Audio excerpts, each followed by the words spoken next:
হ্যাঁ। আসসালামু আলাইকুম। আমি ডাক্তার জাফরুল হক, উত্তর যাত্রাবাড়ি 4 নম্বর গেট, ঢাকা, বাংলাদেশ থেকে। আজকে আমার কাছে একটি পেশেন্ট, যার নাম হলো আবু খোকন, বাড়ি হলো কুমারখালী, কুষ্টিয়া, যিনি এতদিন অনলাইনে ভিডিও কলের মাধ্যমে ওষুধ নিয়েছিলেন। যার মাঝে আমার প্রচণ্ড ব্যথা ছিল, যিনি 2টা লাঠি ছাড়া চলতে পারতেন না। আল্লাহর অশেষ রহমতে এই ওষুধের ওছিলায় উনি আমার কাছে প্রথম ওষুধ নেন 4/8/2024 তারিখে, অর্থাৎ আগস্টের 4 তারিখ থেকে তার চিকিৎসা আরম্ভ হয়েছে। এই যে দেখা যাচ্ছে এখানে। তো এখন আল্লাহর রহম, তার সেই মাজা ব্যথা আগের চেয়ে বলা যায় যে 90% ভালো। তো এখন আমি স্বয়ং মিস্টার আবু খোকন, উনি কীভাবে আমার ঠিকানা পেলেন, কিভাবে উনি আমার সন্ধান পেলেন, এবং তার কাছে তার মুখে শুনবো তার সমস্যা কী ছিল, উনি কোথায় কোথায় চিকিৎসা করেছেন উনি বলবেন। হ্যাঁ, মিস্টার আবু খোকন, হ্যাঁ বলেন। আসসালামু আলাইকুম। সম্মানিত যে সকল ভিউয়ারগণ দেখছেন, সবাইকে অভিনন্দন আজকের এই ছোট্ট একটি ভিডিও দেখার জন্য। আমার পরিচয়, আমি মোহাম্মদ আবু খোকন স্যার। আমি হাসিমপুর মাধ্যমিক বিদ্যালয়ের সহকারী শিক্ষক। হাসিমপুর কোন জায়গা এটা? এটা কুমারখালী, কুষ্টিয়া। হুম। আমি দীর্ঘ প্রায় 10-12 বছর একটু অসুস্থ, আমার যেটা স্পাইন, এটা লাম্বার করেন। আমি 2014 সাল থেকে কলকাতা আমি ভেলোরে গিয়েছি। সর্বশেষ 2024 সালে আমি হঠাৎ ঘুম থেকে উঠে আমার আর 2 পাও নড়াচড়া করছে না, আমি বিছানা থেকে উঠতে পারছিলাম না।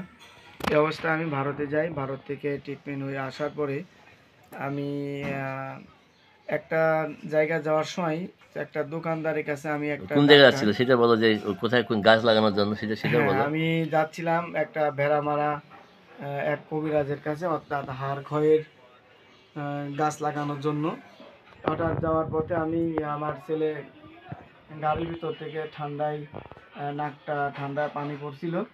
অসুস্থ হয়ে পড়ে। হঠাৎ পাশে একটা রাস্তার পাশে একটা আমি ওষুধ কেনার জন্য সিএনজি দাঁড় করার পরে ওই দোকানে একটা ওষুধ চাইলাম, বললো যে এই দোকানে নেই। পরে এক রিক্সাওয়ালা বললো, ভাই দেখেন ভিতরে একটা ভালো দোকান আছে, ওই দোকানে যান। এখন আল্লাহর অশেষ রহমত, আমি ওই দোকানে যাওয়ার পর সিএনজি থেকে নামতে পারি না, কিন্তু ওই দোকানে একটা ডাক্তার ছিল, যার নাম ডাক্তার শামীম আহমেদ, যেটা ভেড়ামারা বহলবাড়িয়া বাজারে। উনি আমার এই পরিস্থিতি দেখার পরে আমাকে জিজ্ঞেস করে, আপনার কি হয়েছে?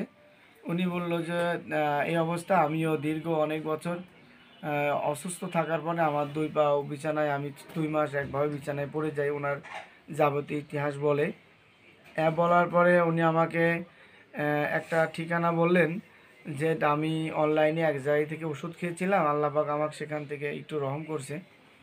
আমিও বললাম ঠিক আছে, তাহলে আপনার সেই অ্যাড্রেসটা দেন। আমাকে অ্যাড্রেসটা দিল। দেওয়ার পরে আমি সেই ঠিকানা নিয়ে পর বাড়িতে আসার পর আমি পরবর্তী শুক্রবারে আবার আমার প্রেসক্রিপশন কাগজপত্র নিয়ে আমি সেই মিরপুর বহলবাড়িয়া যাওয়ার পরে আমি আবার ডাক্তার শামীমকে দেখানোর পরে আমার কাগজপত্র হোয়াটসঅ্যাপে ঢাকা ডাক্তার জাফরুল হক এই স্যারের কাছে কাগজপত্র পাঠাই। হোয়াটসঅ্যাপে পাঠানোর পর স্যারের সাথে আমার দীর্ঘ 2-3 দিন ধরে হোয়াটসঅ্যাপে কথা হয়। আমি কলকাতা 10 বার গিয়েছি, ভেলোরে গিয়েছি। ভেলোরে যাওয়া হয়েছে না? আমি ভেলোরে গিয়েছি, সেখানে ভেলোরে 25 দিন ছিলাম। আমি সব ইতিহাস বলার পরে স্যার আমাকে অনলাইনে 18 জুলাই মাসে আমাকে 1 ডোজ ওষুধ দেন। আমি সেই ওষুধটা খাওয়ার পরে আল্লাহ পাকের শুকরিয়া, যে আমার মাজা বা স্পাইন করে যে যন্ত্রণা হচ্ছিল, আমার শিরার যন্ত্রণা হচ্ছিল, আগস্টের 4 তারিখে। হ্যাঁ আগস্টটা আল্লাহ পাক আমাকে একটু রহম করেন।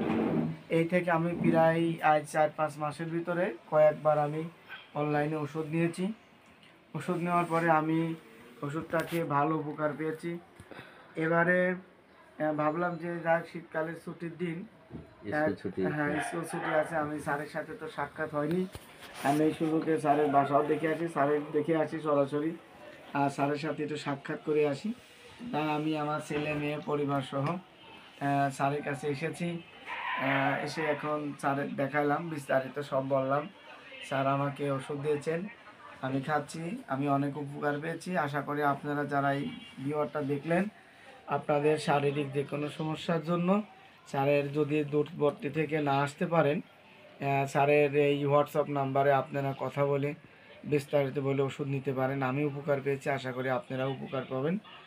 আর সরাসরি আসলে তো ভালো হয়। এই জন্যে আমি সবাইকে অবশেষে আন্তরিক ধন্যবাদ জানিয়ে শেষ করছি। আসসালামু আলাইকুম। হ্যাঁ, ধন্যবাদ মিস্টার খোকন। আপনারা দেখলেন যে তার মারাত্মক ইয়াতে লাম্বারের সমস্যা ছিল, সার্ভিক্যালের সমস্যা ছিল।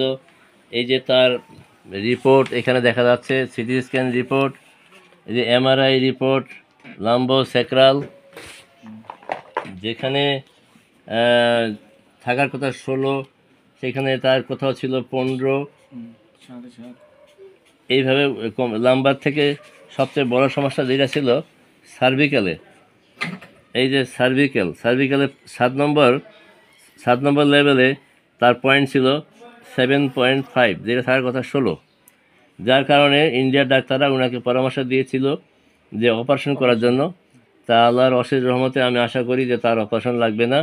তার যে অনুযায়ী সে হাঁটতে পারতেছে। আগে 2 লাঠি নিয়ে চলতে হতো, এখন উনি 1 লাঠি দিয়ে চলতে পারে বা লাঠি ছাড়াও হাঁটতে পারে। তো আল্লাহর কাছে কোটি কোটি শুকরিয়া। যে মানুষের হাড়ের যে ক্ষয়, অনেক সময় মেরুদণ্ডে এখান থেকে ক্যান্সারও হইতে পারে।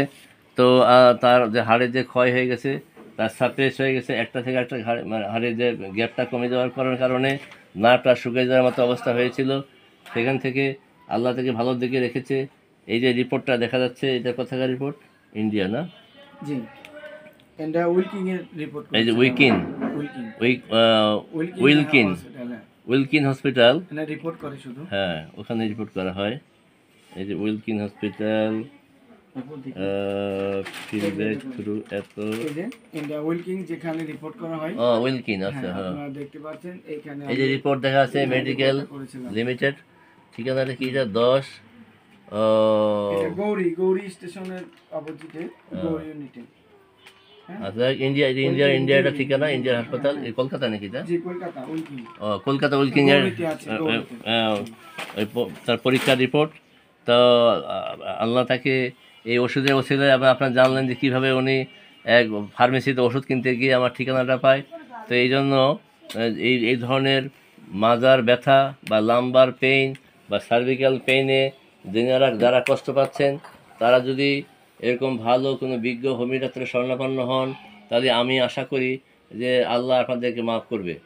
অনেকেই আমার ইউটিউব চ্যানেল আছে, যেখানে আমার ঠিকানা দেওয়া থাকে, তারপর অনেকে প্রশ্ন করে যে আপনার কোথায় বসেন, আপনি কোথায় কি। সেই সূত্রে আমি বলছি যে আমার ঠিকানা হলো যাত্রাবাড়ি, উত্তর যাত্রাবাড়ি, 4 নম্বর গেট, মক্কি মসজিদ। মসজিদের পিছনে প্রথম গলি, দ্বিতীয় 5 তলা বাড়ি, এটা আমার নিজের বাড়ি। এই বাড়ির দোতলার মধ্যে আমি বসি। তো কারো প্রয়োজন হলে আপনার এই ঠিকানা আসতে পারেন। সবাইকে শুভেচ্ছা জানিয়ে সমস্ত অসুস্থ মানুষের সুস্থতা কামনা করে আমি এখানে শেষ করছি। আসসালামু আলাইকুম ওয়া রাহমাতুল্লাহি ওয়া বারাকাতুহু।